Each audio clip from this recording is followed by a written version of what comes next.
Welcome back, everyone, to the final day of WCS Challenger. After 3 days of non-stop StarCraft talk, we almost know all the players that will advance into Premier League. You've joined me on the, I won't say on the couch, but that's Homestead Cup style. On the Someday desk maybe.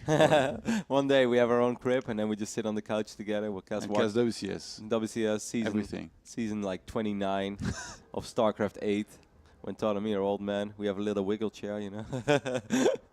It's going to be a PvP next, our second series of the day.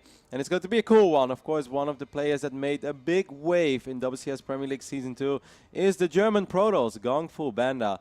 He's going to go up against a newer, younger, and better version of Le Tut. He's called DnS. He's French, he's young, and he's Protoss. That's pretty much all I know, Todd. What do you know? He's actually... Do you know other French Protosses? Like there is one called Neo Angel, and he was on AA as well. I feel like he has to some extent a similar style to this guy, where as in, you know, a lot of the time he plays fairly passive, but I feel like these days he kind of took his skill to the next level, so he's definitely playing a little bit more aggressive. But most upon a time, I feel like DnS definitely was that guy, you know, to just kind of sit back. And actually during the rise of Lilbo, in which he was doing very well in the French tournaments, he had one loss against DnS that happened pretty deep in, I think it was Underdogs, the tournament by OGaming, pretty much the French championship tournament. And in that... The French EPS, that's what it is. Pretty much, yeah. The French version of the Meisterschaft.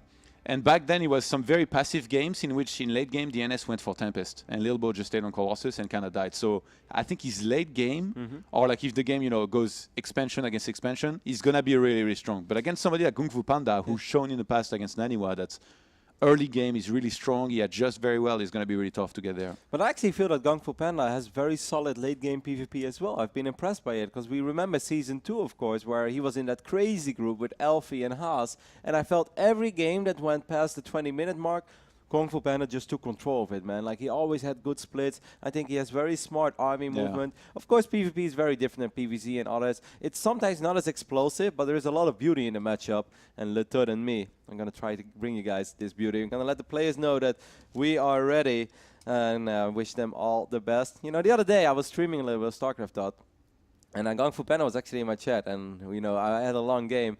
And it was like some 35-minute PvP, and then in the end I won because I had a good engagement. And then he said like, Roddy, not bad. Almost as good as my late game. You know, so he was kind of teasing me a little. Yeah. But he was like, yeah, that's some good splits. But I really believe in the late game of GunGFuBanDa. And if you say that DnS has very solid late game, then we're actually potentially in for a treat. And this could be a very cool best of 5.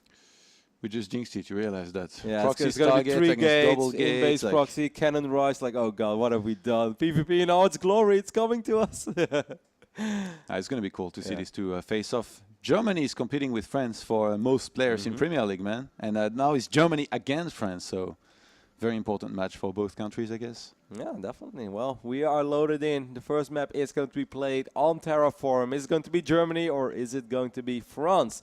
That will have one more player in Premier League. On the right bottom side of Terraform, we have the Challenger, an absolute newcomer to, you know, WCS and the real pro scene. It is DnS. If you play a lot of ladder on Europe, you've probably run into him more than once. Playing for... is he actually still on Against All Authority? Yeah. Man, that is a French team that's been around since forever. Yeah. They had a Warcraft 3 team, didn't they? Yeah, I think they did, yeah. And with Wolf. Woody. Over here on the left top side. Not the StarCraft 2 Wolf, just to make sure there's no confusion. There was a French Wolf once upon a time. Over here on the left top side of the map, we have the German Protoss. It's GunGFuBanDa. Had a great showing in WCS Premier League. But the thing that I think was most memorable, Todd, were not the games, was not his 2-0 victory over 4GG, but was the interview where he said, I don't need the money.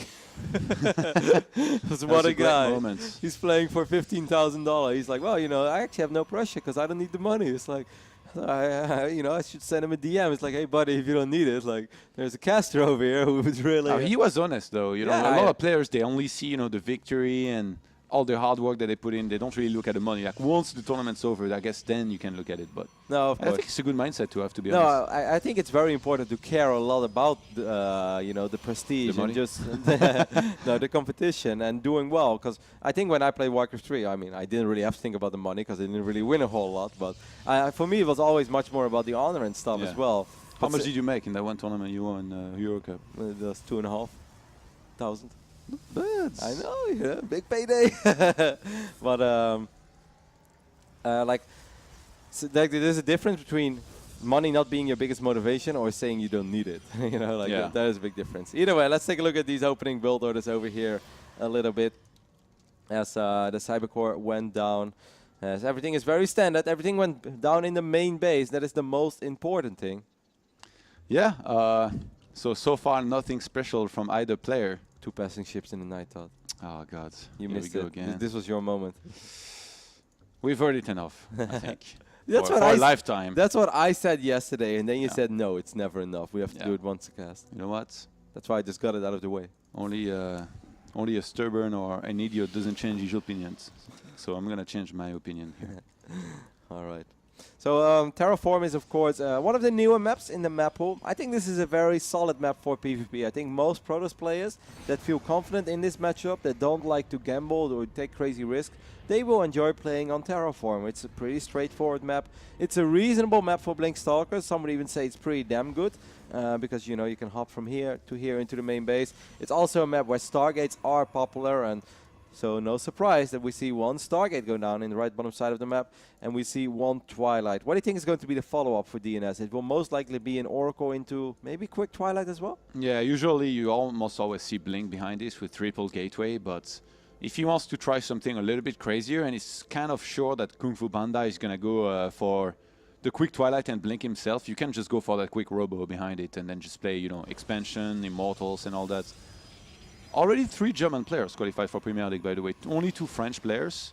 Now we have GunGFuBanDa against DNS. Wow. And later on, Firecake will play. So there is a chance here that we're going to see 4 either German or maybe 4 Frenchies. Man, DNS plays crazy over here on Terraform, Todd. This is like the type of playstyle that whenever I face it, I get really mad because I'm like, this doesn't make sense. How can you do this? He scouted, Yeah. went for an Oracle, just dropped the Nexus immediately. And it is a pretty cool play because there are not too many builds out there that will super hard counter this. Now, if GunGFuBanDa would have opened up with a Phoenix and 2 more gateways, then I think DNS is super dead. You know, he can just leave this game. But since it's a Twilight opening, DNS is going to follow this up with a Robo as well. This could get interesting. Yeah, but if you're DNS, obviously, you know, he's done his homework. He's watched a lot of games of GunGFuBanDa. Maybe he picked up on the fact that GunGFuBanDa loves to open with Twilight and Blink, in which case, if you think there's an 80% chance your opponent is going to go for Blink, you can just try this kind of build here where you open Oracle, behind this you go for a quick Robo, you pump out some Immortals, and then you just have to defend, and then you win. But look at this, GunGFuBanDa with the Stargate himself to go for some Oracle harassment. He drops the Nexus. You're not really supposed to do this. The last time I saw somebody do this, I think it was like MC, who instead of committing to the aggression, was doing a very few Stalkers harassment, and then an Oracle. He didn't do enough. He fell behind, and then he lost. Oh, the Mothership Core is a little bit out of position for GunGFuBanDa. He already lost 5 workers, so that's a lot. 6, 7. Wow, why was that Mothership Core so far out of position? Did he use F2 or something? Oh my god, he didn't even kill the Oracle. He lost 6 workers in a 1-base scenario, and he did not kill the Oracle. Yeah, this is not looking very good right now for GunGFuBanDa. He's going to need a good recovery. He's going to need to do some damage himself, but I don't think he's going to be Able to. really achieving any. Wow, I cannot believe. That Oracle from GunGFuBanDa that's being made right now has a huge responsibility, Roddy. He has some work cut out for him, and he knows that there was another Oracle on the other side of the map that killed 6 workers. He wants to do that. DNS revealing his Oracle there. Tanks 1 shot, so no shield regeneration for a couple seconds. That's a little bit frustrating. The thing is, like GunGFuBanDa, he has that Nexus, like you said. You're not really supposed to do that, because normally the idea is you get one he's going to Oracle. spot the Oracle? That's huge, actually, because there was no photon overcharge available for DNS for his main behind this. He can even get a Phoenix, to be honest. If he gets a Phoenix, he shuts this down really hard. I would get a Phoenix, absolutely agree. Instead of getting a couple Stalkers in your main base. He's going to try again with his Oracle as well. Both Oracles harassing at the same time right now. GunGFuBanDa gets 2 workers. Let's see what DNS is able to do. Well, not really anything. He didn't activate Pulsar Beam just yet. But you know what? 25 probes to 25 probes, though. So GunGFuBanDa, now having the expansion, can play a little bit more passive. And Chronoboost out his own probes. He's quite a bit behind in army, though. Yeah, exactly. If DNS was to move across the map, actually, that'd be really scary. Once again, this Oracle finds a weak spot, gets 2 workers, 3 workers, and it's not going to live this time. I think it would have been better to sacrifice it there and get 2 more that was kills. actually a very important photon of a charge. Like I said, if DNS moves across the map now and goes for the fights, he might be able to do really well.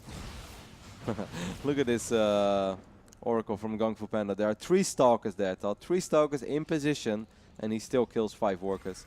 Oracles are so ridiculously good against Workers. Sometimes it makes PvP, yeah. Sometimes it makes me very upset. Against Spore, Queens, Turrets, Widow Mines. They're Not so nearly good. as good.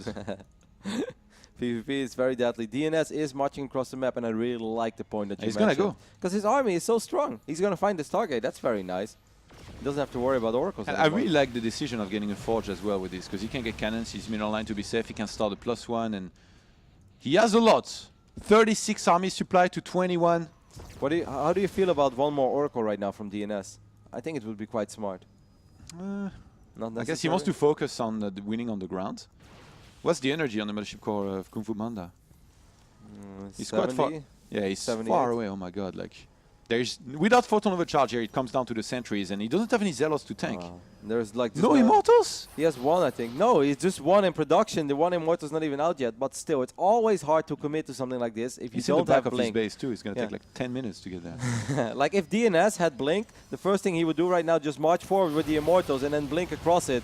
Now he has to be a little bit more cautious about how he wants to execute this. But Todd, you said it, man. 44 army supply against 25. Yeah. These immortals, they're just hammering away at these Stalkers. No photon overcharge, no party for you. And this is the reason why I thought maybe having 1 Oracle for DnS would be really sick. Because imagine if the Oracle flies into the main base right now, what you gonna do? Leave the game, maybe. When they come for I'll lose you. a lot. Who are you gonna call? They came from behind. Stop it right there. Kung Fu is going to scout across the map here, see that there is a robo-bait drop down from DnS already. DnS has no intention on committing more. Even though he warped in a ton of Stalkers there, you're supposed to commit with this, because the more you wait, the worse they're going to get. Especially because he does not have blink. Like, it's very uncommon to see a high-level PvP, someone having 14 Stalkers and no blink. That's not something I see every day. I guess behind this, though, he's going to have a much faster tech to Colossus. He's probably going to be able to start +2 much faster, because look at this. GunGFuBanDa only now getting his Forge. Yeah. I mean, GunGfu is definitely in a little bit of trouble, and it's hard to exactly say what is the best way for him to play it out.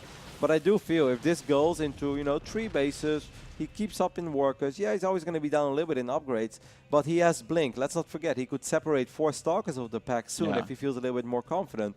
Maybe Blink into the main base, maybe go for a 4 Stalker hit squad. If he kills 6, 7, 8 Workers, then I really think we're looking at a very even game. I think we've seen it very well in Showtime versus Naniwa earlier, that when you're behind, the best solution is not always to all in. You can be patient, you can just, you know, pre-set up a full concave, try to wait for the opponent to attack into you, try to make him attack in a wrong way, and if he doesn't, then he's giving you time to max out, and then you always have a chance to win. I really like this, Todd. These are small things, right? GunGFuBanDa is showing his army in the middle of the map, which will force DnS to probably look at his army and be like, okay, is he actually going to try to attack me? Yeah, and now he, really?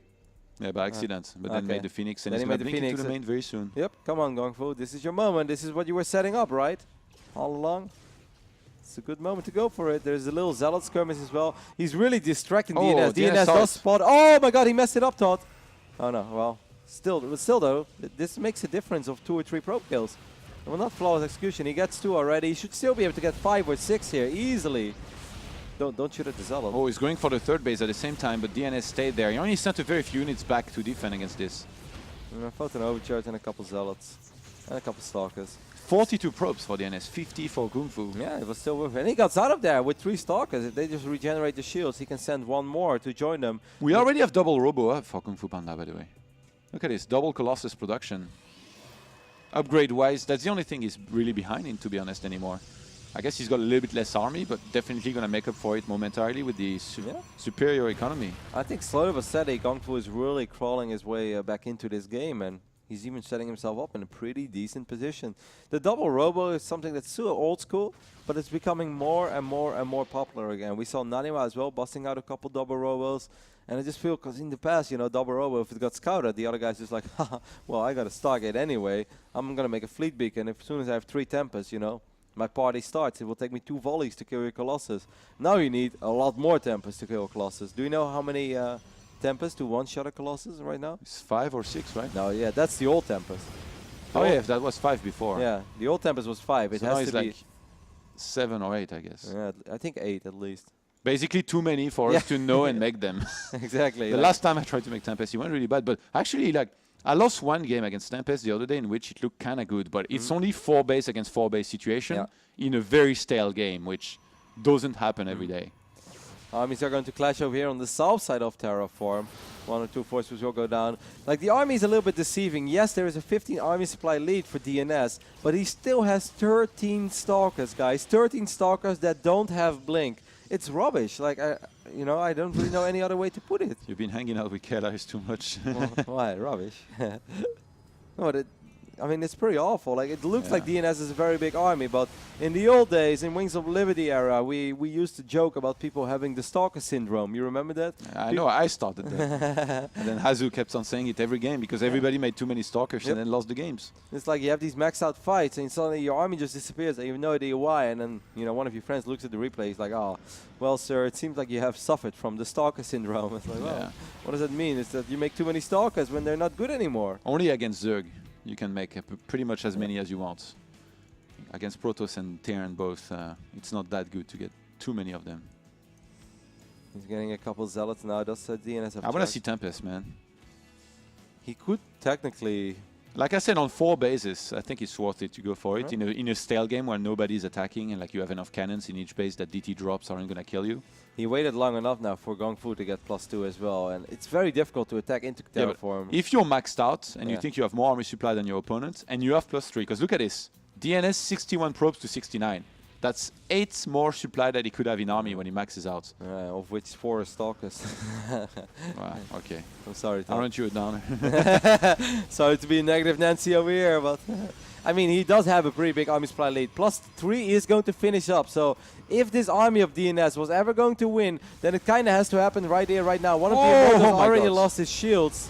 He was so clumped up here. He had to pull back. If he had gone for the fights, it would have gone really bad. But now look at this. GunGFuBanDa had to pull back himself. He's not in a pre-concave that he had set up originally. DnS pulling back a little bit as well.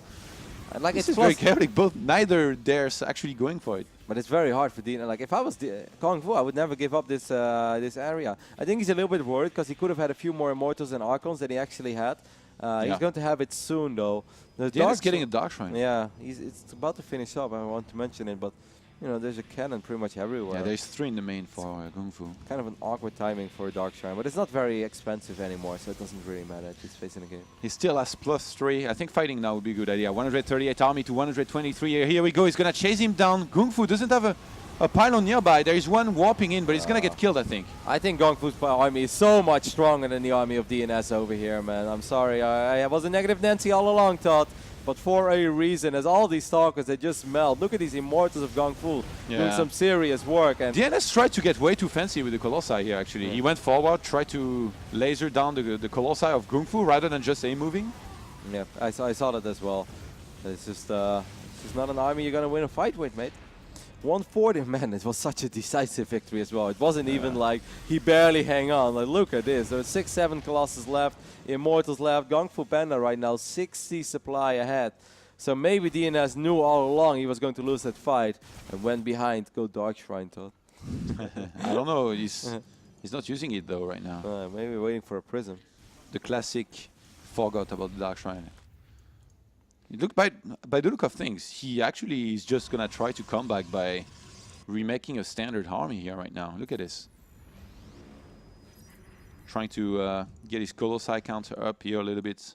He's only on 1 robo. I feel like it was so important to go into a second robo much quicker. GungFu did that super well, to be honest. Yeah, no, I think it was very smart, especially because he did have kind of a rough early game. You know, that first Oracle of DnS did some serious work, and that expand was so quickly, and he couldn't do anything about it, that, you know, if I was GungFu, I would have definitely been sweating a lot, but I'm really impressed, man, with his late game PvP. I really think it's super solid. Yeah. He impressed me so much in the round of 32 of Season 2, and now here again, like, I like everything I see pretty much. I think GungFu realized how far ahead he is, by the way, and like he made a lot of cannons on that 3rd base, so it's not really going to be snipeable by DTs. It's going to be really hard for him to make a difference like that. GungFu also going to have the defensive Dark Shrine, which is a big deal, by the way. Any kind of Zealots that get warped in everywhere, like say there's 10 Zealots in his main, he just gets a bunch of DTs, gets rid of them. They're really good players. Or that Immortal, the Roddy Immortal. Why is everything that suicide's a Roddy thing, Todd? Like, I always hear about the Roddy Mothership Core whenever it dies. You should watch the VODs of your stream and you'll find out. I'm just kidding. So rude. I do watch the VODs of my stream, that time. Whoa. Considering the hours you stream, that's actually a little scary. Do you ever sleep? What can I say? I'm very full of myself. Couple zealots over here running into the third base of DnS, trying to do a little bit of work. I mean, at least DnS is going to have a much better army this time, I want to say, but he has 30 zealots. That's a lot of zealots. That's probably a few too many. I'm really surprised that GunGFuBanDa is letting him remax. I feel like he completely misread the situation. Yeah. Like, you know, when you win the fight so decisively, you can just move across the map and finish it. Are these DTs, by the way? It's probably Zealot DT, right? What is he going to drop over here? Yep, Zealot. Christmas package. Oh, nice move. Yeah. Very nice. So this is very frustrating for DnS. He did make a Phoenix, which I think is a very smart play. Phoenix will chase away that Prism and eventually kill it. But it doesn't change the fact that these units are doing a lot of damage. Both armies are poking each other as well over here in the middle. 12 probes died in natural there for DnS. So his economy is going to be wrecked even more. 45 to 68. But you know what? If he's given the time to max out, he's going to have so much more army supply, which last time actually didn't change that much. And like you said, it's a lot of zealots. Yep, yeah, 26 zealots at the moment against only 11. Look at the mix of GungFu. 8 Colossus, 7 Archons, 4 Immortals. I love it, man. He's getting 2 more Archons now. Eventually, like, I think 9 Colossus is also very acceptable. I think with 10 you're already pushing it. But I think 9 or 8 is always very sweet to have. And then just getting a couple Immortals. Don't go too heavy on the Zealots. If you're richer, you know, a person that's behind will often make a lot of Zealots because he's like, man, my army is so small. Yeah. I need to warp in something. And then, you know, you warp in Zealots because Stalkers are not good at this phase in the game. GunGFuBanDa building up quite the bank here, actually. Already on 2,000 minerals. Would you say he's toying with his food a little, Todd? He's taking his time. We're not quite there yet. Like, if you look at DnS, he's not out of it. He's actually got more army, 143 to 129. So there is still a chance he wins the fight and makes friends proud. But look at this. Beautiful setup. He needs some serious move command, though, to mess this one up. Like, I think as long as he attacks move, let's not forget that he also killed the Forge. He's going to have +2 shield armor soon. Very useful for all these Archons that he currently has. DnS is getting 1 more Colossus, and I do like that. That means he's going to have 9 Colossus. So he has a minor advantage when it comes to the Colossus department. Yeah, 8 and 8. 4 Immortals is a pretty big deal. I really like, by the way, having a Warp Prism at this stage in the game for the fights, because you go behind your opponent's army and then you warp in right in there, and only GunGFuBanDa has one here right now. A lot of people do that, and like I'm still kind of on the fence because I feel like if you warp in 12 units and then they kill the Prism and you have to start all over again, it slows you down a lot. Yeah, but that's why you need to place it properly, though. Okay, yeah, some people just fly it over your army. Yeah, well. Oh, that's only on my level, Todd. Yeah. Okay, I get it. Don't even have to. I didn't say anything. I just know what you're thinking. Is he gonna recall? I think he might just recall. Yep. I think it's a very solid snipe over here on the next. Oh no, he's setting up. I mean, he has a pylon over here, and he has the Prism, like you mentioned. As well. 161 army supply for DnS, but he's so clumped up. Like, I feel if you have this many Zealots, Todd, you always need to flank. Yeah. And DnS is not like going for a flank over here, so I kind of feel that all of these Zealots will just run straight into their death. He's got 1 more Colossus actually. Yeah, I think 10 to 8 now. Is it the turnarounds? The recall is very. Oh, if he had been close, recalling to your opponent's army can be risky. Oh, he's gonna set up beautifully there, DnS. Man, I love this. Like, he's really missing a Warp Prism. Yep. It's crazy. And how a much pylon, like you need a pylon. Even when he's not that rich right now, you never want to fight without a pylon. He's gonna wipe out this mineral line, so that's nice. DnS catching a little bit of a break with that. 1 Colossus, Thought, is actually separated. Oh, from the 3 of them are attacking the buildings on the left-hand side, and they're not coming in. 3 of them are idle. This seems like a pretty okay engagement, despite all that, though, from DnS. Now the Archons are coming in, but GungFu is just so much richer, but the fight is pretty good. There are no observers! Oh my god, these DTs cut down everything. Now the Colossus are going to get chased down and kill most likely the DTs right behind them. Oh my god. And GungFu, he's done goofed there. Wow, he's still so rich, though, Todd. What do you do? Oh, that one Phoenix as well. That Phoenix probably sniped the other observer from GungFuBanDa. And like GungFu is so rich. Yeah, I think DnS knows right now that he needs to go for the natural. He needs to snipe the robos. He needs to get into basically the middle of all those production facilities, because if he lets GungFuBanDa rebuild that Colossus count, there is a chance he might be able to throw this. And GungFu is actually on 3 robo. He's getting 3 Colossi at the time right now, but they're split away from each other. Yep. But still, though, he's so rich that I kind of feel with one or two more, careful, he's going to have to really babysit his units. Yeah, but the thing is, DnS now took the gold base. He retook that, so... Yeah, but he's so broke, though. I mean, okay, he's going to snipe one robot. That's nice. He's going to find one Colossus in the main base. But he's also setting himself up to get sandwiched. The army on the third base was already quite big of GunGFuBanDa. Where are these Colossus going to go? The Mothership Core does not have energy for... And DnS has no way to reinforce. No. Still no Warp Prism, that Phoenix. Oh, Colossus. I think they're all going to die, Todd. There are a lot of Zealots will warp in. There are so many warp in possibilities over here for GunGFuBanDa. And I think that DnS, despite really decisively winning that fight in the middle of the map, will still end up losing this game. Look at this one Dark Templar. He doesn't stop. Now GunGFuBanDa has his own Dark Templar as well. The Roddy Dark Templar, there you go. Ah, thank you, Todd. Look at this guy. Oh, no, this is the Roddy Dark Templar there. I mean, DnS did do some serious damage over here, but in the end, I feel like it's just not going to be enough because GunGfu immediately retook this base as well. He still has all those robotics facilities. He had more gateways. Probably got very scared after this fight over here. Like, this was a really good engagement for DnS. Yeah. He had units from here. I really think that if he had had a prism here, he should have won.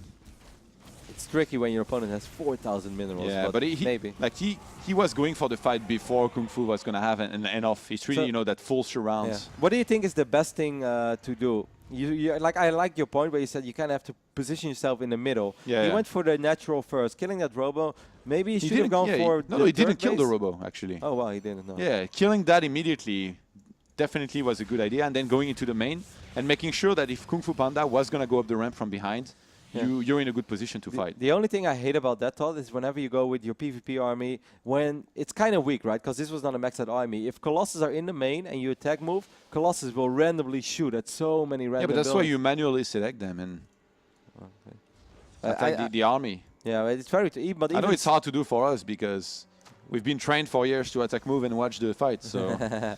No, but like even Zealots and stuff, if you attack move in a main base, everything will just sprint in a different direction. So I think it's risky, but maybe that was his only choice though, because GunGFuBanDa just had so much more money. I really don't think he could sit back.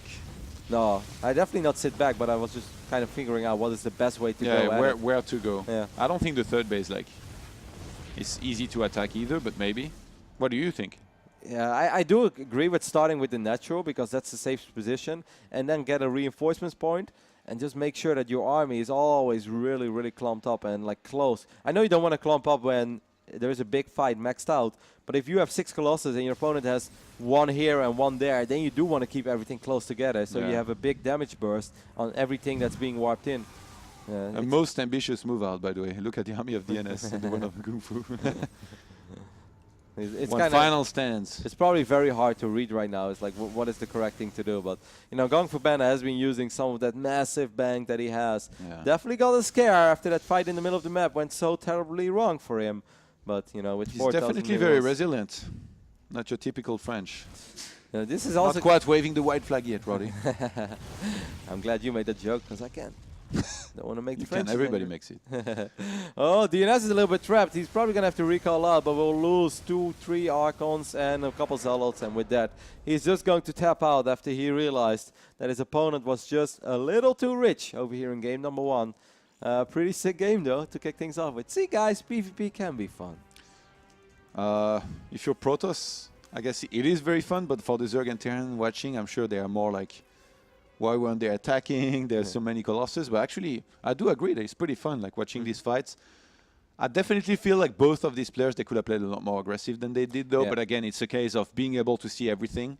Like, we see the numbers literally on our screen. We see how much army supply there is. So we're like, why isn't he attacking? But, you know, when you win a fight, you don't necessarily know how much your opponent behind this is going to be able to remax and how quickly, so that's why it's very hard to attack. PvP is a very unforgiving matchup as well, because I truly felt that GunGfu, other than, you know, the Mothership Core being out of position early game, losing 5-6 probes, I think he played very solid for an extremely long amount of time. And then there's this one fight where DnS actually has the better position, where the units of GunGfu are a little bit more clumped up, and they were in that side blocker, and there was a pylon more nearby for DnS. Then suddenly everything just swings, and you don't just like kind of lose the fight, you lose the fight by a landslide. It's like 6 Colossus survive, you lose everything, and then you're just like, oh my god, I can't believe that happened. But still though, very fun game. Game number 2 is going to be played on Cactus Valley, a very unique map when it comes to PvP. Todd, Are you ready for some Phoenix versus Phoenix? Because I am. I'm feeling it. I'm not feeling the Phoenix versus You're not Phoenix feeling here. it? No. You're feeling Dark Shrine? I feel it's one of the two. A Nexus for one of them. You know what? Let's leave dangerously. A quick Nexus. A 1-gate Nexus? Yeah. Dark Shrine then? Robo. Okay. Well, Which is actually pretty bad if you face target. yeah, I know. That's suicide against. Too late. I already said it. Oh, suicide against Phoenix. We'll see. We're loaded into game number 2 in this PvP series, the second best of 5 of the day. We have 2 more for you guys in store after this one, and especially I think the third one is very cool. Nurture versus Harstem. We're going to close things out with Firecake versus Zenster. But for now, we're going to hop into game number 2 of this PvP series between DnS and GunGFuBanDa on Cactus Valley. Starting in the bottom right-hand side, playing as the red Protoss. It is, of course, the almighty GunGFuBanDa. Banda, Todd. Banda. GunGFuBanDa. Yeah. It's so hard to cast an entire game and having to say his know. nickname so many times. He just hates us. And I swear, early wings or mid wings, he was just called Kung Fu Panda. And I think he just changed it in a certain point. Because there was a Kung Fu Panda Protoss on ladder. Are you sure it was him? I'm not sure if it was him, but there was a Kung Fu Panda. And now there is a GunGFuBanDa, which is a little bit more frustrating. On the right top side, we're looking at the base of our blue Protoss that's representing against all authority. It is DnS. I've always thought that's a very cool clan name from the Frenchies. Yeah. Against all authority. Makes me feel like a little bit of a rebel. It's like, yeah, sitting in my room playing video games against all authority. Then again, man, aren't all Frenchies against all authority and rebels? We spoke about it. Actually, DnS is the very quiet guy. I've never met him, I think. He's pretty chill. Most French Protosses are. Sure. Lilwell is very chill. The Petit Drogo is a great guy as well. Yeah. And there's this other guy who retired. And I think we're going to see Proxy Stargate over here, Todd, as double gas has been taken already for DnS. So he's definitely rolling the dice here a little bit. This is like, you know what? I'm just going to send my probe to the bottom of the map. You know, there's a 66% chance my Stargate is relatively close. 2 out of 3, I'll take it, you know. If this gets scouted, he's in a world of trouble. It's not... Oh, this is great. This could be a great scout for GunGFuBanDa, though. Yeah. It's funny because, like, you talk as if, you know, it's a big risk or something, whereas you play for a lot worse odds than that at the casino, Roddy. We all know that. True. True. If I could get 66% in the casino, I'd be there all day, Todd. But unfortunately, we don't. This is a phenomenal scout for GunGFuBanDa because he's going to be seeing the assimilators. He sees they're fully saturated, and above all, he spots there's only one pylon over here with a quick cybercore. He's like, well, I guess that means you're going proxy Stargate. If I was GunGFuBanDa, I'd go Stargate as well. He goes Twilight. Man, I would have gone Stargate. Yeah, because he doesn't know, I think, maybe, what it is. It could indeed be a proxy Twilight and a Dark Shrine, so maybe he wants to play it very safe. So going for Blink with Observer here is going to be a safer choice, but he needs to start Stalkers and get 3 of them out very quickly here to defend against the, I guess, the Oracle that's going to fly in. Yeah, which is pretty much the absolute quickest Oracle that's going to show up in your base. Probably like 5 minutes and 40-second-ish. And it's devastating. DnS is going to check the left bottom side of the map, and he's like, okay, he's not there. So I saw a probe in my base, and I think it came from the right bottom. Hot. He's going to miss it. Warm, hot. Oh my god. Unless he goes up behind this, it's just going to go back. DnS, very unfortunate. Scouts in the wrong location twice behind this. No, this reminds me of my... But he's happy about that, though. Well, I mean, he has the Stargate in the right location, but he's scouting with the probe towards the wrong location. Like, ideally, I think he would have liked to see maybe a little something. Dark Shrine, Todd. Dark Shrine. Yeah. I don't think it's good. Or like, no, it's not the best choice here. Because it's going to get spotted. And then behind this, DnS is going to have an Oracle. DnS has the same economy as GunGFuBanDa somehow. Imagine if DnS sacrifices his Oracle. Well, he won't do that because he will spot the Dark Shrine. 2 Stalkers. Probably, yeah. 2 Stalkers and a Photon Overcharge. If I'm GunGFuBanDa, I activate it pretty much immediately. No. Oh! It's gonna die. It's gonna... no, it's not. Wow, that was close. Hashtag Roddy calls. So... Did he see it, though? Because he's not flying back. He spotted it, but if you look back, you're supposed to see. I am not 100% sure. I think whenever you fly in with an Oracle in this phase in the game, you're so focused on the probes and the Stalkers that you won't always click on a building that may or may not look like a Dark Shrine. Well, okay, he's keeping it at home. It has 50 energy. He finds his pylon. I think he knows. I wonder what DnS is going to go into there. Does he start Blink and a Nexus? Yeah, he starts Blink, actually. He doesn't need to get a Robo just yet because he has the Oracle. Man, maybe he plays Blink and aggressive? Because GunGFu is really not going to have much, and he already used the Photon of a charge. Yep. Well, you make a very valid point there, because Dark Templars really didn't do much. The only thing is, though, I always feel it's very hard to be very aggressive against DTs. Because he's supposed to Nexus, and he won't reveal it. Hey, but DnS doesn't have a mothership core, I thought. So if I'm GunGFuBanDa, I just wipe in one DT as soon as I see these units. I'll send them to the main base. And do you know how frustrating it is? Even if he leaves the Oracle at home, I guess soon he will have enough energy for Envision and it's a one-man job, Roddy. There we go. See how well this one Oracle will do. Oh, he's sending it out. You think he sees Where's he going? Do you think he sees spot that? other proxy pylons. He's gonna. Oh, he was queued to see another one supposedly. So these stalkers are doing a serious amount of work, but GunGFuBanDa, all he needs to do is just kill 4, 5, 6 probes. Oh, the Oracle needs to fly back. He was looking for the DT. Now it's going to be in his mineral line. DnS not paying attention there. Yeah, like killing the... Oh, man. At least, you know, the one-man job. 5 workers, though. So, yes, DnS canceled the Nexus. That's pretty cool and all, but he's down 7 workers in a one-base versus one-base scenario. Second Immortal there is about to come out. I don't know. Okay, having an observer is such a massive deal here by GunGFu because he sees the Stalker's amount. He knows he should be worried. Just warp in the DT. Just warp in the DT if you're GunGFuBanDa, right? This is such a suicide attack by DnS, and it's actually going quite okay-ish, but he didn't kill one of the Immortals well. Really bad. Yeah, it's not too okay, but there's no way he could ever win with this because he doesn't have detection. I'm not sure why GunGFu is getting a Prism, actually, by the way, but I don't think it's going to matter anyway. So many Stalkers have already died. That second Immortal not even going to fall. And behind his DnS, he's like, well, it's time for the low lockdown. Sentry down the ramp. Just warp in the DT, GunGFu. Why wouldn't you warp in the DT? Why did he get a Prism? I don't know. That's a much better question. Maybe he wants to pick up these Immortals and save them, but... Yeah. I guess. Still a bit weird.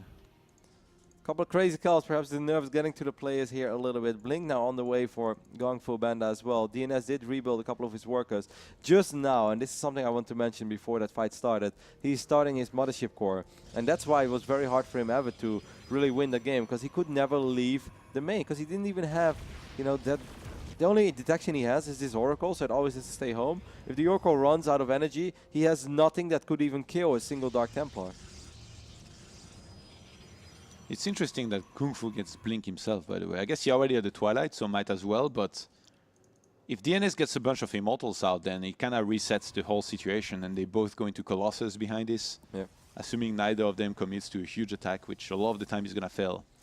Yeah, I agree with you. I don't think getting Blink here is necessary for GunGFuBanDa. It's not the end of the world, but I kind of feel the moment you get Blink, you also want to get some Stalkers, and then those Stalkers have to do something, because in the big fight, as we saw in Terraform, Stalkers just don't cut it, you know, above 150, 160 supply.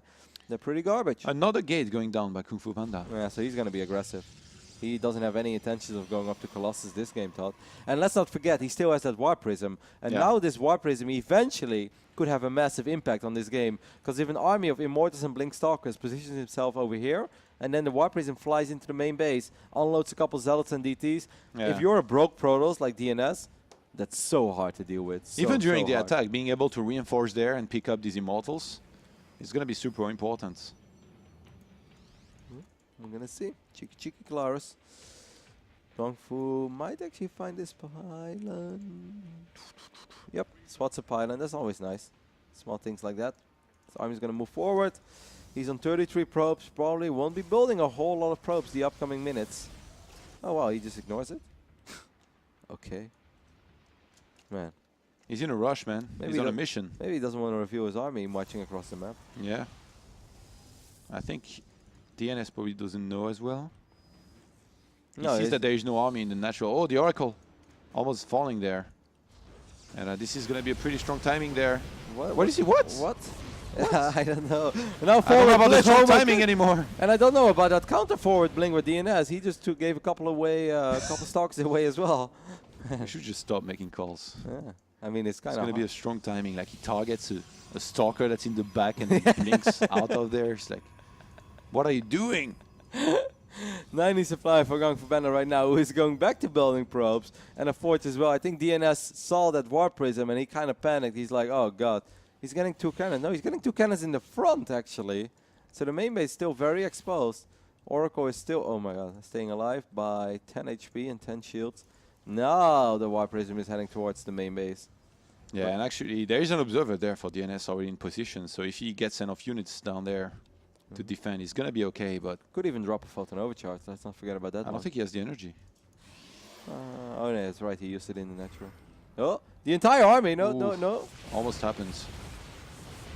Actually, if GunGFuBanDa attacked with his whole army at the natural and hit some good force fields, he might be able to break DnS. I think he might. Is he gonna go for it? Oh, the Oracle died across the map, by the way. He got chased down by GunGFuBanDa's stalkers. The War Prism died as well, Todd, in the main base. Very good blink. So these 3 guys did take out that Oracle. Finally, that was so low on HP. Now we're looking at a pretty even game in a weird way, right? Like both players kind of working with the same units. There's 3 worker differential. Maybe GunGFuBanDa's army is still a little bit stronger, but the nice thing that DnS has is that he will always have these cannons to fall back on. So, you know, that's something. GunGfu is going to snipe. In control cannons. Nice. +1 started about the same time. RoboBay just a little bit behind here for DnS. So we're going to go into a longer game by the look of things. Yeah, GunGfu is going for like a soft contain over here. It's just like, if you want to walk past this, that's fine. I have 3 sentries with a lot of force field energy. 4 Immortals to 4. DnS actually getting a 5th one. He's going to go up to 6 gates now ASAP against the 4 of GunGFuBanDa. Well, +1 halfway done for him. Pretty much the same as for GunGfu. This is a very bizarre PvP on Cactus Valley. So many weird things have happened. He keeps having both observers with his army. Do you think he's pressing F2 all the time? I'm not sure. I think maybe just grouped them and never really paid attention. Like, you remember he had to defend in the main, and then maybe, you know, he just did the classic group everything at once. Yes, I'm very familiar with that one. Oh, I think one So observer. I think one observer is actually following the mothership core, and the other observer is with the army. That's kind of cool. So he would always have detection if he Photon overcharges his main base, because that observer is always following. That's kind of a cute. Backup observer already. Yeah. DT was warped in across the map, I think, to prevent the 3rd base from going down the first that time. timing. If he gets to cancel once, actually, that's a pretty big deal. But I don't think he's gonna die. He's gonna lose the DT, I think. I think it's really funny when you hear this animation already. He's like pulls out the sword. He's ready to slay a probe, and then he's not. He shouldn't make the sound if he doesn't die, actually. Well, you know, like the sword. If a warrior pulls out his sword out of, you know, the thing where it contains in, then it makes a sound. It doesn't necessarily mean he has to. Yeah, but now it's already out. It's not a katana, but it's a blade from Ire. Okay, good point. Good point. He's not exactly a ninja. Or a samurai. Even though he's DTs are much cooler than samurais. No offense to samurais, of course. He's got a badass weapon, that's for sure. So the game is gonna stabilize for now. We still have GunGFuBanDa ahead in supply. 3 walkers ahead, quite a bit of army supply. Going into charge actually quite a bit earlier here than DnS, but +2 started about the same time. This is always so frustrating. Like, you know, there's a Dark Templar around, and you try to kill it, and then you're like, okay, well, I guess it just walked away. And then the moment you send your probes, you end up losing 3, and you're like, oh man, sucks. It's very satisfying to finally kill the DT though. When I finally catch you. So 52 workers against 53. Upgrades, you know, it's pretty much dead even across the board. Templar Archive is going down. GunGFuBanDa is going to make his 2nd War Prism of the game. First one wasn't super successful. This is the type of game, Todd, like, I think attacking on Cactus Valley, especially when it's as dead even as it is right now, could get very tricky. Double Robo being warped in right now for DnS. Like, GunGFuBanDa has slightly more army supply, but this game he is the player with way more Stalkers. At least he does have Blink, so they're not as bad as the Stalkers of DnS. 2nd Robo going down at the exact same time, by the way. Like, production tab is almost an exact mirror there. Which is bizarre, because this game has played out in such a unique and crazy way so far, and with everything that has happened. But I think there is a small chance we could maybe see Tempest super late game.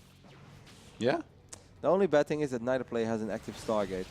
I feel like people are much more tempted to go into Tempest if they already have that Stargate in their main, right? Then it's like, then it's just a fleet beacon. Now it's a Stargate and a fleet beacon and one more Stargate. You think 4 bases is the time you should be going for Tempest, or 5? No, I think 4 is fine. 4 is absolutely fine. You saw how rich GunGFuBanDa was in Well, you do it with 1, so... That's only against Terrantot.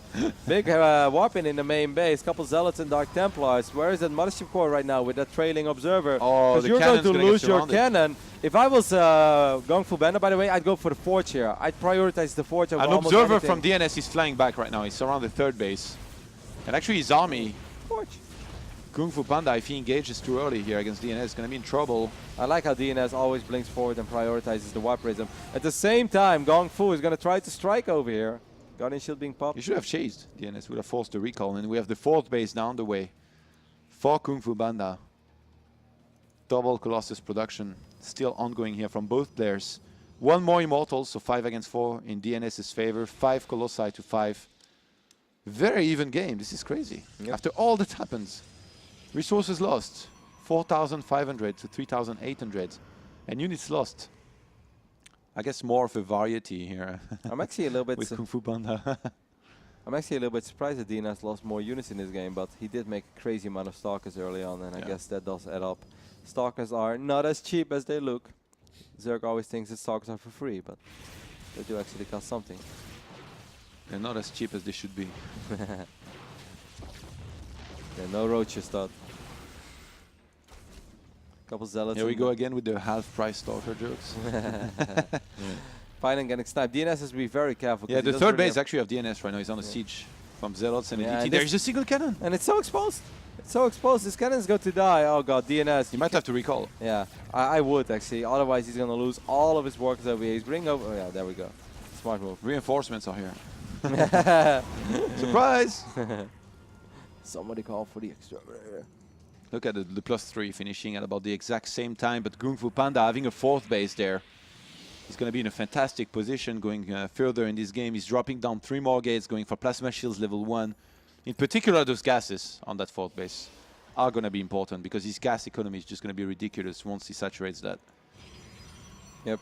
That is the one thing that I really like for GungFu right now. What do you think about DnS going into ground armor instead of plasma shields? I feel it's old school. I feel like most people these days, it depends a little bit on your army composition, right? But he doesn't have too many Archons yet, but I think more and more Protos. Sometimes they get just 1 armor and then they go into shields. Yeah. There is 1 more Colossus for DnS, by the way, and 15 Stalkers for GungFu. So yeah, but he's smart enough to start reselling that. Like we know that his understanding of late game PvP is very good, and he's just gonna try to get as much value out of these Stalkers as possible. I don't think he wants to clash against this big army. Yeah, I'm really surprised that there is no defensive Dark Shrine from DnS actually. You know, like this is just why I love his PvP. Look at the vision of GungFuBanDa. He has a little bit everywhere, and then if you look at DnS, it's very limited to his bases and his army. I really love GungFuBanDa. He has to walk all the way back now.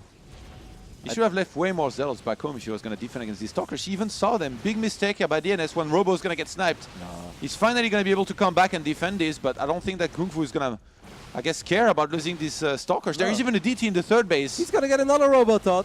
He's resetting the Stalker count for both robotics facilities, and during all this, like you mentioned, a Dark Templar over here as well. This is a clinic, man. GungFu, like we've said it multiple times, this was a pretty damn even game, and GungFuBanDa is here just making the difference with a lot of small moves, great army movement, great positioning, and just better choices overall. Like Yeah, but he made a grave mistake though.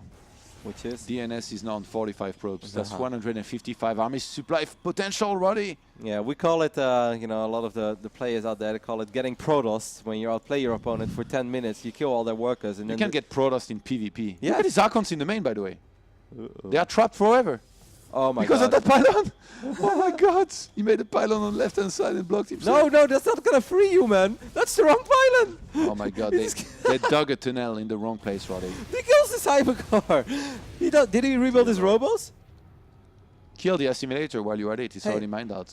Hey, he just killed his Cybercore, but he lost both robotics facilities. Yeah, so he's remaking it at the 3rd base, the Cybercore, and he cannot make robos now. That was probably Oh my god. the 2 worst buildings to kill in a row. An innocent pylon That was just collateral damage. this DnS cannot warp in too many units there, by the way, to defend at that third base. So he's going to be in trouble. The first cannon died. The other ones were getting targeted down by Zealots. DT again, going to be doing damage. And look at this. Oh, GunGFu actually moving out of position here for a second. DnS might just tilt and go for it. I think he should. Of course, he's losing all these workers over here. He's going to wipe in a bunch of units, whatever he has money for. Dark Templars. He has a defensive Dark Shrine now, but he's not using it. Oh no, he is. These are two of his. He has 4 observers. There's only 1 observer for GunGFuBanDa. If GunGFuBanDa loses his 1 observer, and then the DTs of DnS do some serious work. Yeah. I told you, man, he killed probes. Yeah, I know. He's going to go for the ultimate. That's rule number 1. He's going to go for the ultimate Protoss, man. He's like, you killed all my workers, I'll kill your army. He's rebuilding a robot. I have no idea why he should cancel this. I'm not sure how you should play against these, to be honest. I think GunGFu should probably kill some of his own probes. Nah, he should just set himself up in the perfect concave.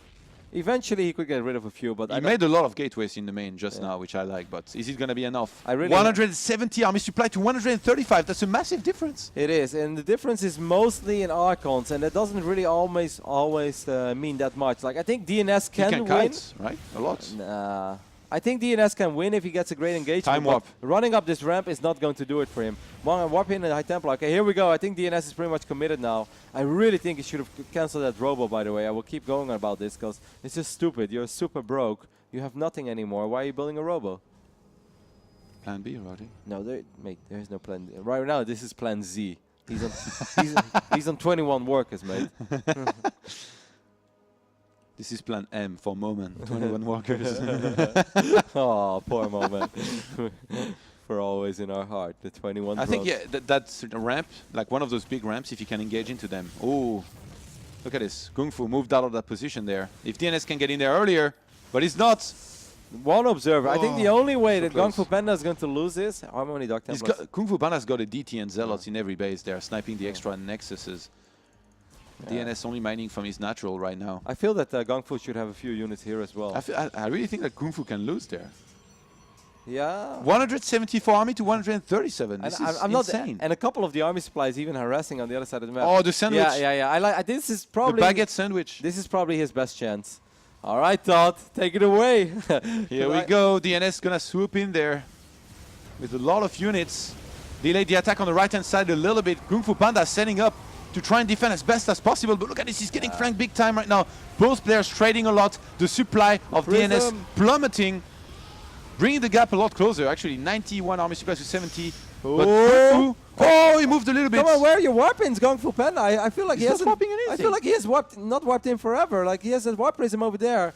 So DnS does win the fight. Oh my God, that is so many Colossi left over there. 9, but GunGFu still has 6 that's targets. Those targets not going to do anything. Nope, I'm not sure why DnS is not chasing, because right now GunGFuBanDa is remaking a lot of Archons and Zealots on the left-hand side. We saw what happened in the first map. And actually DnS cannot even reinforce nearby. Well, that was a very juicy shot, but a couple of these Immortals are very clumped up. I think that GunGFuBanDa, again, Todd, is just too rich. It's not easy. Ooh, whoa, okay, lose 2 Colossus there, but even Zealots are good against Colossus now. When these Colossus are so exposed and so naked, you know, GunGFuBanDa has just played way better in the previous 10 minutes, killed all the bases, killed all the economy.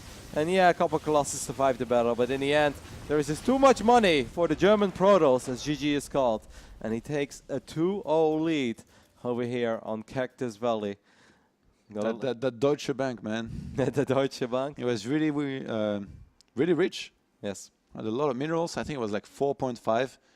I guess he probably made a big whopping in the fight, but he got rid of very quickly, because usually you go for Zealots. Yeah. That's why it seemed like he wasn't really reinforcing, even though he was. But I think GunGFuBanDa maybe should have pulled back a little bit faster, but in the end, he was just too far ahead anyway.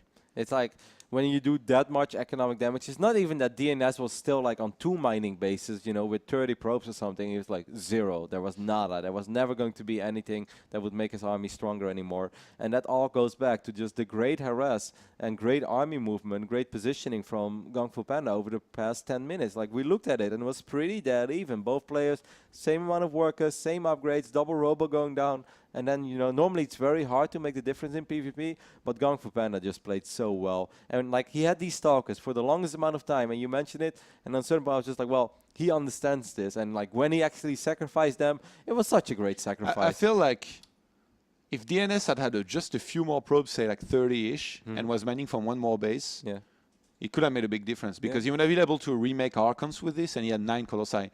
I really don't know why he didn't chase. It's funny because in the first game, maybe he went a little bit too far. Yeah. And then this game, he was like, I'm not going to make the same mistake. This time I'm going to play it a little bit slower. So he didn't chase in the main, even though those units, they were just like waiting to die there. If he had chased all the way, he would have killed them. But then again, he would have been trapped. So DnS, instead of getting this many Zealots, he needs to make, I guess, 1 less and get a War Prism instead because he cannot reinforce in those fights. And I mean, in this game, I guess he didn't have minerals, but... No, he had 0, yeah. It was nada. There was in the nothing. previous one, I really feel like that's what cost him the game in huge parts. Because on Terraform he could have reinforced a little bit. He was mining a tiny bit. It's a big lesson actually. Like you should always have a War Prism. It happened to me too before. Yeah, actually I recently played a couple games myself, and I played against one guy who indeed said, you know, he's like, you should always get a prism in maxed out PvP fight. You know, one guy in your chat again? No, all caps this time? An opponent of mine. Okay. And I was being a little salty. I was like, no, it doesn't matter. You know, like he wipes in 20 zealots behind my army, just shreks me, and I was like, no, it didn't make the difference. You know, like I had already lost. Yeah. I was too far behind, man. Like you could have wiped in sentries and you would have still won. But I was like, then I looked at it. I was like, it seemed to be pretty smart. But even for those scenarios, indeed, you're like, if you win the fight, lose the fight, don't rely on only pylons, you know. If one of those pylons gets sniped, then you have to wait for a probe. It always takes a long time. The thing about coming in from behind, too, is that a lot of the time when, you know, the fights in PvP is happening, the mid-shield at the front will die. And what will be left over, like then it's the Immortals that die, and then what's left over is always Colossus against Colossus. And usually you want to kite as much as possible, especially if you're winning. So with coming in from behind, you not only get a sure shot with the first charge into this Colossus, but you're also going to be able to chase a little bit because they won't all die at once unless there is too much left over. And your Zealots survive longer. And I know that Zealots die very quickly against Colossus, but if they come from the back, then you have a few Colossus that will still shoot at their Colossus, and then you have a few Colossus that will be shooting at the Zealots coming from behind. So then suddenly it's not like bzz, bzz, everything dies. Then it takes like 4 or 5 waves, and both sides they just do a lot less damage, and that's why flanks are so extremely important in PvP. And I mean, I've been saying this over and over again right now. Sound like a broken record, but I'm loving GunGFuBanDa's PvP. Like I think it's very solid. I feel like DnS butchered the fight a little bit because he's trying to get a little bit too fancy with the target from his Colossus. I really think that here, attack move, I'm not kidding you, like,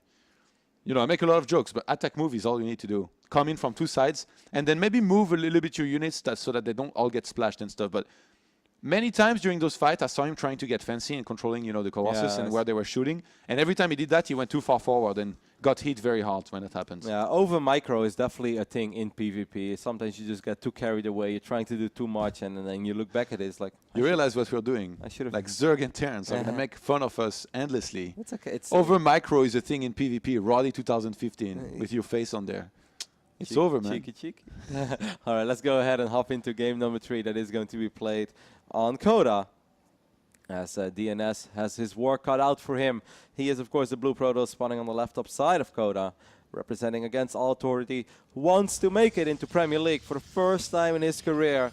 But I think that he got a very, very difficult opponent in this man over here on the right bottom side. Definitely a new school player. He's one of the best players in Germany right now. It is GunGFuBanDa. Was able to defeat 4GG 2-0 in the round of 16 of Premier League Season 2. Came so close, pushed Hydra to the limits, pushed Bunny to the limits. Unfortunately, he didn't make it in the end, but I think so far he's showing us, man, he belongs in Premier League. Germany doing really well, man. Hero Marine, Showtime, and TLO all qualifying before this. And now GunGFuBanDa on the verge of qualifying. 4 players in Premier League. They'd be the most represented country. Above France, definitely, because we only got 2, and then a third one will play later, Firecake, so that'd be 3 at most. So doing pretty well there. Yep. It's pretty cool to see, you know, the shift. There's always a lot of talk about which country is doing the best beside Korea. Absolutely, and I mean, especially if you take a look at those players. TLO, of course, someone that's been around since day 1 of the beta, pretty much. But the other 3 guys, you know, definitely... Hero Marine has also been around for a long time. It just took a little while before he started getting some traction, and he's still so young. But like I think in particular, Showtime and GunGFuBanDa, definitely a newer generation of German Protoss. You know, they kind of just took the scepter from the Hazuobs and the Zokkes, who are now playing Heroes of the Storm, as true Blizzard game specialists that they are. But the new German Protoss is pretty damn scary as well, Todd. Yeah. Definitely making their ancestors proud. That's funny a word it is. DnS gonna scout very thoroughly here for proxies. Same for GunGFuBanDa. That 1 gate proxy, man, it's quite deadly. You need to respect it. Yep. That's why you're 11 gate. Or gateway 11. Not that much. Did you hear when I made fun of your gateway 11 earlier today, Todd? Why no? Nothing. You're always hating, man. Come on. Stalker on the way for DnS. As GunGFuBanDa is going to actually open up with the mothership core over here. So it might drop a very quick tech building that's actually going to be revealed. Well, I wonder if we're going to see some cheeky mind games. It could potentially still get cancelled. It's one of these, like, it's so easy to scout that maybe I will cancel it and get a Stargate instead. But then again, Twilight is just always solid. And you've said this a lot in your cast in the past, Todd, and I always agree with it. I feel if you play Twilight on like almost any map where Twilight is just like very acceptable, you open up Blink Stalkers and a Robo, you play that if you feel confident that you're better than your opponent. Yeah. That's why I always do it against you. Actually, the few times that I didn't, I lost. I can't catch your break. So just keep on going. I'm giving you a compliment over here that I listened to your cast in the past. And you beat me the other day in best of 5, so what does that say? Maybe I am not better. I guess we'll find out in the next Roddy show matches, Kappa. Yeah, Blink already starting here for GunGFuBanDa. It's going to be a few seconds earlier. And it's it always weirds me out so much when I see somebody like DnS right now dropping down a second gateway, like first. Obviously, you're going to go for the third one, but I don't know. As Protoss, you know how it is, right? Like, you're supposed to drop them both down at the same time. You don't make, you always make gateways in sets. And I guess he will add that on a little bit later. Getting the Robo now as well. I guess we should elaborate a little bit on why, if you feel you're confident in PvP, like that Twilight with Blink Stalkers and the robotics facility is just the most common opening. Ooh, okay, he did have enough energy. He waited a long time. I think it's always so silly when they do that. You know, just recall immediately. Why take this real damage? This is just an opening that doesn't have a super hard counter. I think he has one actually. Yeah, the 1 gate fast expand Robo. Yeah. Yeah, I think that is indeed the worst build to face. But even then, I think it's not the end of the world. You should be able to scout it relatively quickly, and then it's up to you to make a play with your Blink Stalkers. But that is the worst case scenario. Any other scenario, you're pretty okay with Blink Stalkers. I think we should enumerate some of them actually. Like Stargates. If you have Blink against Stargates, you're in a good position. If you have Blink against Blink, well, it's a mirror. Yep. If you're playing against DTs, then you're gonna have Blink. Your opponent's not gonna have Blink. You're gonna have observers to defend the DTs and be offensive. So it's basically good against pretty much everything except the 1 gate nexus into a Robo, because then your opponent expands much earlier than you. But we saw somebody yesterday actually adjusting super well in that situation and going for only making 2 Stalkers with Blink and going for a nexus very quickly. It was... We didn't have a PvP yesterday. That was before yesterday, I think, no? Or sure. Maybe you did it in the MSI Cup? Yeah, maybe. I saw a PvP like not too long ago, and this one guy, with just 2 Stalkers, he made 2 Blink Stalkers and then went into a Nexus and somehow wasn't particularly behind. And you can also cancel Blink, I think. If you see a Nexus very early and you want to go for your own and make sure you're not too far behind, you can cancel Blink and get the Nexus. But in this case, both players, they open the same way. 1 base Blink, and now seeing that it's 1 base Blink against 1 base Blink, they're like, well, it's probably time to take an expansion. And go into Immortals. And in this case, DnS is actually already on 1. It's 100% mirror so far. You know, if you are DnS and you look at these previous 2 games and you're just like, man, like, where is it going wrong for me? Like, I am in positions that things are okay. I think the most important thing is that he has to contest the map control a little bit that he gives to GunGFuBanDa. Like, PvP is 100 times easier when you have pylons all over the place, when you have a Zealot on patrol, you know, covering a certain area, because it's going to give you so much security. It's going to give you such a peaceful state of mind that will allow you to make the right plays because you're not stressed out all the time. You know, being in the dark is stressful, and it's very hard to do things right if you have no eyes on the map. So, you know, if I'm DnS, what I will really try to do better in this game is just try to, you know, contest the map control a little bit. You know, like fight for it. If the armies are just as strong, you have the same upgrades, then don't be afraid to fight. Maybe in a situation where normally you don't want to fight, but don't give GunGFuBanDa the map control that he's had in game number 1 and game number 2, because he's just very good in this matchup, and he will capitalize on the freedom that you give him. Maybe he's American. I don't know. He's pretty good. If it really feels like GunGFuBanDa his best strength in PvP, I feel, is adjusting, maybe, which, I mean, the matchup pretty much comes down to it. And even in one base against one base situation, you know, the series against Naniwa, or even any of his PvPs, really, every single time he's able to read very well into what his opponent's doing with minimal information and adjusting very well, which is what it comes down to. At the end of the day, if anybody could play PvP with the entire map revealed, I feel like he'd never lose. Pretty much. And I mean, that's Except why. against Rain. Yeah, that's late game Rain. No thanks. I mean, obviously, you know, some of these guys are phenomenal when it comes to spreading and their engagements. And we saw actually, you know, unfortunately for Nani, he didn't make it to WCS Premier League, but he showed us some phenomenal Colossus control as well in his games against Showtime. Like really good hold position, make sure your zealots don't run in front of your army, and then just poke, shoot, poke, shoot. I think the best thing that he did was the Colossus control, really, like with the poke, because it's so hard to do. Like, I can't even start to emphasize. Like every time I do this, you know, I get caught in a time warp and then it's game over. Yeah. He was like right in there, just poking forward, laser shooting, and coming back. It's funny because PvP is a matchup where I often feel like the more fancy you get, the harder it's going to backfire. It's like, oh, you think you're good? You think you've got talent? Yeah. Get Protoss, you know. Robobay is finishing up for DnS now as well. He's going to start his first Colossus. Thermalance a little bit later. GunGFuBanDa taking a small lead over here by going up to 3 bases before DnS does. He DnS actually killed a probe on the 3rd base just now, so slowing it down quite a bit. It's small things like that again, but it's GunGFuBanDa having the map control, giving him, you know, the security or the peaceful state of mind to go up to 3 base a little bit quicker and then position his stalkers over here. And then the DNS is like, oh, my opponent is expanding. I'm going to expand too. And then it gets sniped. And now suddenly you're looking at a Nexus that's 70% done or 65.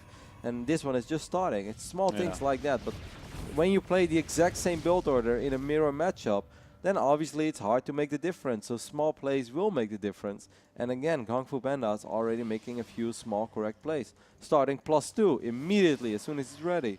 DNS few seconds later. Do you think 4GG is watching this, polling for DNS to win? Why?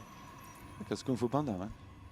Oh, yeah, maybe. Maybe he likes the French more as well. But I mean, I think if 4GG can get a shot at revenge on GunGFuBanDa, I don't think he would turn it down, because I'm sure that 4GG will also, you know, understand the fact that he played a pretty underwhelming series in Canada and that he's supposed to do a lot better, and he could do a lot better. This pylon is still alive. Okay, GunGFuBanDa is going to send a zealot over here to take care of it. Look, these Immortals. Boom, boom. Boom, boom. I'm not sure it sounds like bomb bomb. It does. It's like boom, boom. You see it. You see the arms moving. Love Immortals, man. I really like that GunGFuBanDa, when he sets up a 3rd base, by the way, he drops down the 2nd robo very quickly. It's really good to do this, I think, no matter what. Even though, you know, he's going to delay his Templar Archive addition, which in this case, look at his DNS, Templar Archives instead of 2nd robo. So I feel like unless you're planning an attack, this is not nearly as good. Like, you know, if he wants to go for a few Archons and then attack before GunGFuBanDa has Archons himself, there is no point in doing this. And in this case, look at this. Templar Archives already goes down for... what do you think about something like a Storm Drop against double Robo? I feel like it's too late now to get it. Okay. You have to open with the Storm Drop and do a lot of damage and be ahead, because otherwise, in an even game, it's really not that good. Unless you're Rain. Rain breaks every roll. He did it against me. Rain. You should be honored. I went double Robo, and then I lost all my workers. And I was like, well, let's make an attack. Much like some people were honored to receive Hydra Rage. You should have been honored to get Storm Drawed by Rain. I was. I still think about it every night. See my probes dying. It's like, oh, it's so beautiful. It's like, oh no, it's my economy. Doesn't matter. It's Rain. 141 supply for DNS. This is, of course, a phase in the game PvP where things get a little passive. It's just very hard to truly commit to something. If you can get these stalkers over here, that's nice. DNS finally trying to make a small play, but poor can't DNS. Can't catch a break. No, can't indeed catch a break. Did get one probe there, but needless to say, was hoping for a little more. So now again, from this point on, you know, like recently, I saw a game where a player made a lot of Blink Stalkers in a phase in the game where I don't think it made any sense anymore on Coda, because I was like, man, you're supposed to make Immortals and Colossus.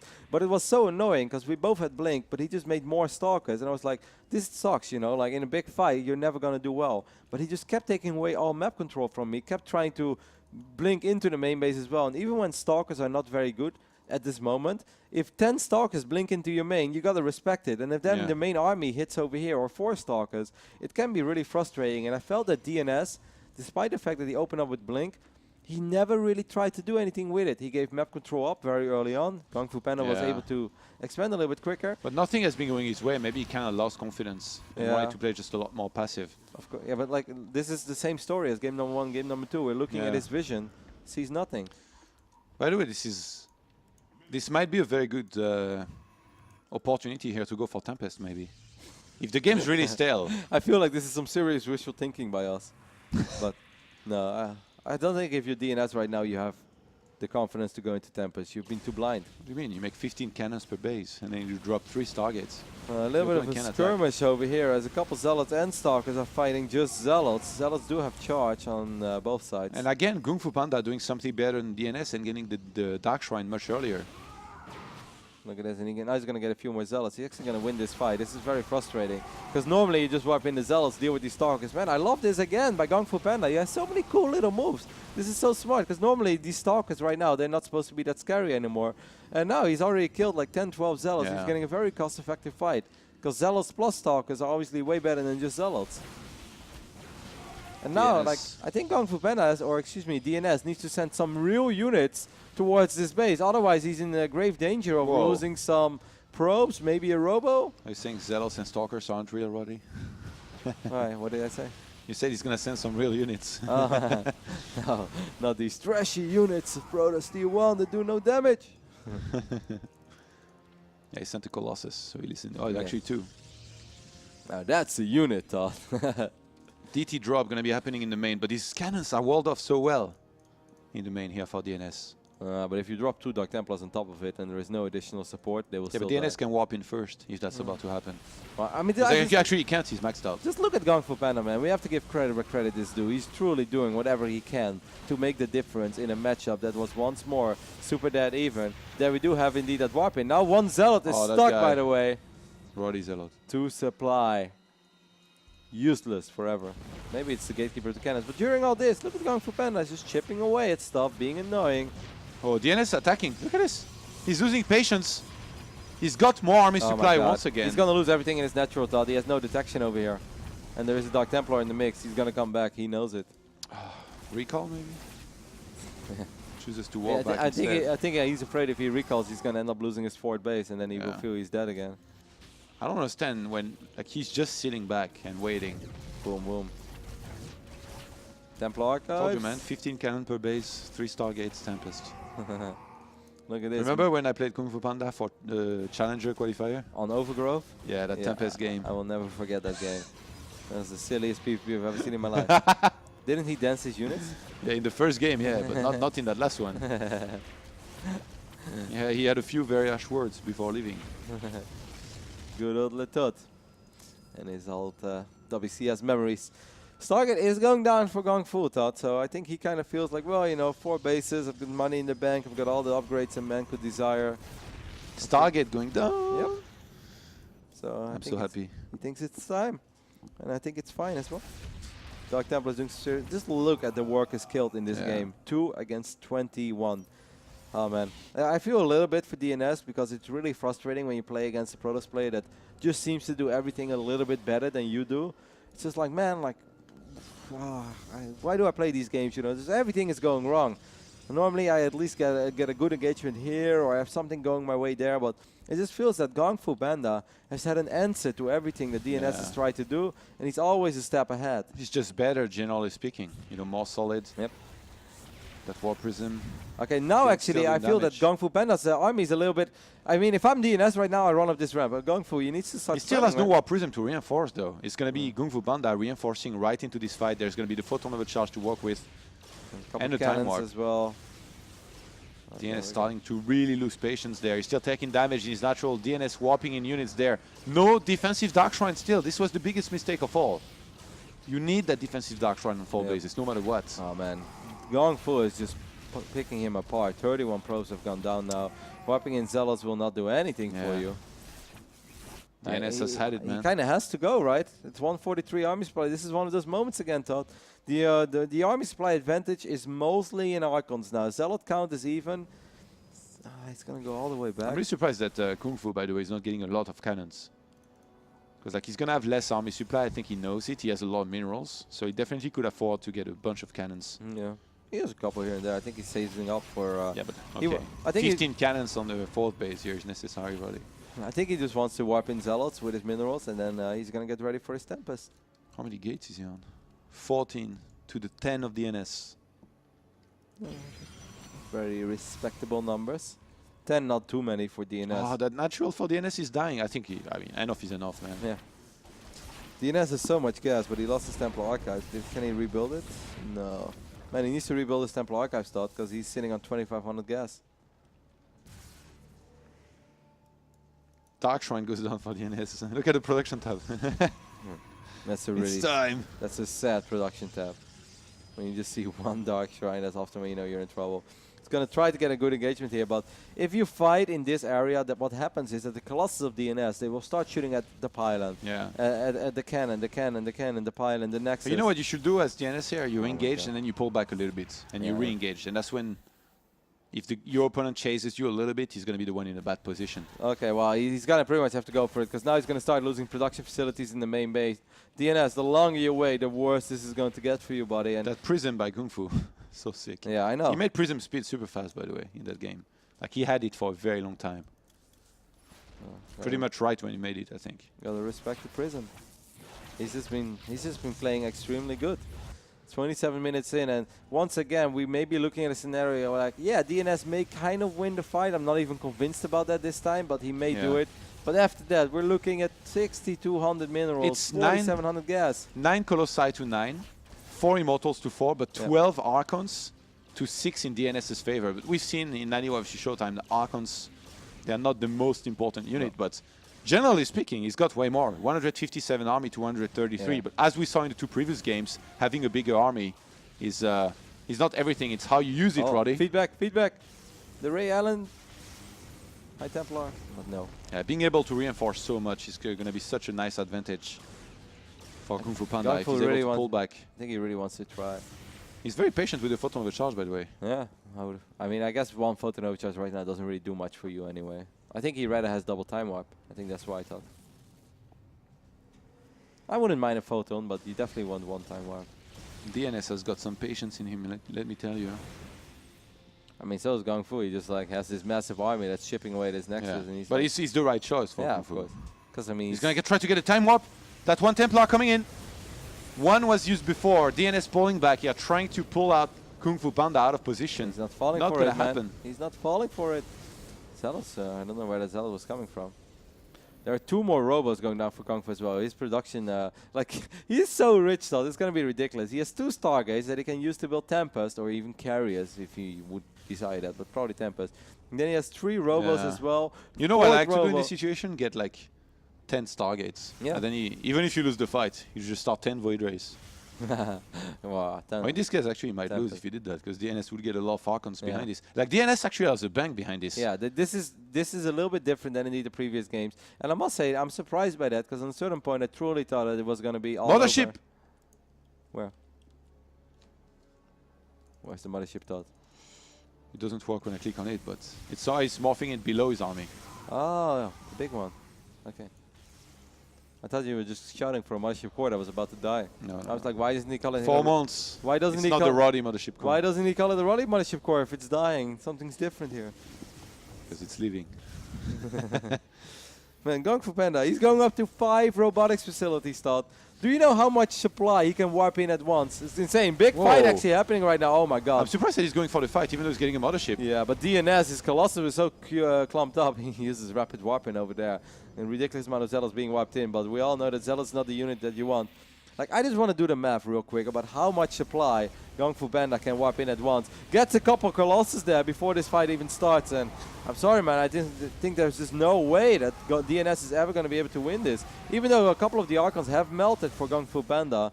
But he can start potentially 5 Colossus, 2 Tempest, and he can warp in 20 Zealots. Oh my god. How much supply is the Tempest again, Todd? 4, right? Yeah. So he could potentially warp in like 38 and then 10. He could warp in 58 supply at once. Oh, that Mothership. That's so sick. Or you can make a mothership so it's 60. That's so sick. That's the biggest production I've ever seen for a Protoss. He's getting 4 immortals at once here. It's even more than that. I'm really surprised that DnS is getting immortals behind this. I guess he had no choice. He lost his robo base, remaking it now. He could warp in 80 supply, Todd, at once. Isn't that amazing? It is. It's Isn't almost... What a race. yeah. What a race. It's almost better than Zerg. Yep. But still not quite yet. You guys think Larva is good? 80 supply at once. 5 Colossus, 2 Tempest, a Mothership, if it dies, or Mothership Core. And then, 20 Zealots. That's amazing. Can't believe how much production GunGFuBanDa has. And he has money for it as well. He's getting the cannons that you asked for before, Todd. Yeah, GunGFuBanDa is working on making his perfect composition. Oh my god, DnS doesn't even have an observer with his army. Oh, he sent them back to defend against that one DT. Or one of them, actually. Just one. He only has one observer. 9 Colossi for GunGFuBanDa, 7 for DnS, 8 Immortals for DnS though, to just 4 for Kung Fu, but I don't think it matters though. 136 army to 141. DnS struggling to remax there. He's actually expanding on the left-hand side, pretty ambitious. Yep. Hey. Oh, he's killing some of his own probes. Yeah. He should get rid of his own zealots actually. That's Sacrifice them somewhere. Yeah, those were kind of panic zealots. Big warping, or small warping, I guess, on the right-hand side there. 3 zealots, 1 DT. There's actually just 2 cannons. Could kill the Templar Archives again, which would be nice. Expensive building. Gonna go for the cannons instead for now. Nexus! Oh! Oh! Top! Cheeky guy. Classic GunGFuBanDa. What a cheeky guy. He's so rich. It's so fat. Oh, 29 workers for DnS. He can't actually photon of a charge anymore because he's made a proper mothership. Yeah, the downside. He's using that as a wall off. Look at this. Those Colossi, they are shielded behind it. Man, if you're DnS right now, you're just hating this. Like, you're never going to give up because it's WCS. There's so much money on the line. A couple of his Colossus take some serious damage. God, those DTs kill so much in the third base of DnS. They killed everything. 21. 17 kills. Yeah, but no, look, imagine the army he's going to get now. 180 army? Yeah, but how do you get Oh my god. how do you get a proper fight? 2 more targets. Yeah, I know. And 4 more gateways, so he's going to improve himself to a potential of 96 army supply being built at the same time. GunGFuBanDa, I think that's the most I've ever seen of a Protoss. 5 Robo, 4 Stargate, and 24 gateways. I'm really surprised that DnS not trying to go around. I guess he wants to fight the army no matter what at some points. I mean, this Both army... players have got some serious patience. Yeah, this army of GunGFuBanDa is actually not that strong, man. Like, what does he has over here? It's like 4 or 5 Colossus, 2 Immortals, a few Archons. This army would get shreked by this army. It's more just that... Without these 2 Nexus covering them. Reveal yourself. Like, this GunGFuBanDa is playing with fire a little bit. Like, I know he has a ridiculous amount of production. If this army gets crushed like really hard, then the counter attack this time, DnS having a bank, he's going to be able to get some reinforcements, especially in terms of mid-shield. The pre-setup is good by GunGFuBanDa, but he's moving around a lot. Like, he could end up taking a really bad fight there. I think this army is weak of GungFu. It's definitely not as strong as it could be. He's got a bunch of zealots, actually. 10 in total. That's awkward. Artosis! There come these tasteless pylons, man. Well, PvP in all its glory, Todd. We asked for a long game. You want +1 air weapons. I wanted to see Tempest, though. And he just refuses it. He has 4 Stargates, and he's getting +1, and he has Fleet Beacon, and still no Tempest to make good old Todd a little happy. DnS is going to try to go for it. How many observers does he have? He's not. Oh, yes, 7 observers. Jesus. He wants to make sure he doesn't lose detection this time. That's way too much. Man, this poor guy, he can't do any right. Either he has 2 little observers or he has way too many. He has 7 of them, but he's actually not defending that third base there right now. The DT is going to slice a Robo eventually. Killed indeed one of the robots. 176 army supply to 144. DnS can't actually reinforce like here. He's forgetting to get a pylon near this. Air weapons level 1 going to complete here for Kung Fu. 1 more Stargate. Just because. Time warp. Going down from both. Yeah. It's on top of each other. Makes a beautiful time warp. All right, DnS might be. The thing is, even He if has one more Colossus, 10-9. yeah, no, his army is way better here. Like this army is way better. The Mothership Core is a Mothership. He has a Templar Archive, but he's swapping in DTs to make Archons. Yeah, I really wish that he would just get one High Templar and feedback this Mothership and then just fight, attack move, let the Archons kill it. You have a lot of observers. Oh, the Time Warp's gonna go down again. Finally, here we go. DnS getting engaged into here by GunGFuBanDa, who's going to reinforce with a lot of Zealots from the right-hand side. Everything's clumped up from DnS. He's losing everything so fast. Supplies plummeting. GunGFuBanDa is going to pull a little bit ahead in army for a second, but DnS right back in there with his own reinforcements. When Immortal at the front wasn't doing anything, he's going to fall very rapidly. Both players still trading blow for blow. 80 army supply to 56, wow. But GunGFuBanDa is losing some of his important Colossi. It comes down to a last few lasers here from both players, but the bank, Roddy, the bank is still massive for GunGFuBanDa. He's going to reinforce. He tries to dance and fails because he had caps lock on, and he's going to dance in the end as DnS leaves the game. Try to dance. No, DnS actually being a really good sport about it. I feel a little bit bad now for DnS. Put up a good fight, but GunGFuBanDa, man, he just showed us that his PvP, his understanding of the matchup and all the moves and everything that comes along with it, he's just damn good in it, man. He's really, really damn good in it. Yeah, that was pretty impressive here of late game PvP. I did say that DnS, he liked the late game, but and he's good at it, but I guess just against me. And I didn't look super good. He just kind of sat back, took damage everywhere, and like in the end never really could engage. Yeah. I did say as well that already in the run of 32 of the previous season, I was very impressed with GunGFuBanDa's late game PvP against Elfie and Haas, and today he really put on a clinic, man. And of course, let's not forget that he did defeat Nani as well in season 2. But those games, they were a little crazy, they were a little out there, they were explosive, there was like some weird builds, but this is just super late, super solid late game PvP. Anyway, man. He gets Kung Fu in Challenger, then he gets Showtime. What's next season? Lilbo? The return of Hazuops. I don't know. Soccer. Yeah, Zoka. We saw Zoka yesterday. He played a little bit of Legacy. He was on a team with Naruto against Starga and Hero Marine. Either way, congratulations to GunGFuBanDa. That's, of course, the most important thing here. He will advance to Premier League once more. Had a good run in Season 2. Perhaps can go even further in Season 3, because what we just saw, that was just very, very good. And Germany with 4 players in Premier League. Yep, Deutschland. Representing, man. Deutschland halt stand. Doing really, really well for sure there.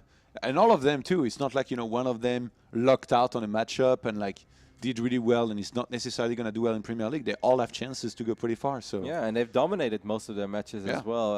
Showtime had a very close one, but TLO was pretty decisive. GungFu over here, very decisive. Hero Marine was a little shaky against Red, but it was still a very cool series. Red's really good. Yeah, exactly. Either way, we're going to head over to a very small commercial break, and after that, we'll be back with the next series that is going to be Hearthstone versus Nerd Show. I'm really excited for it. Stay tuned. You're watching WCS Challenger Day 3.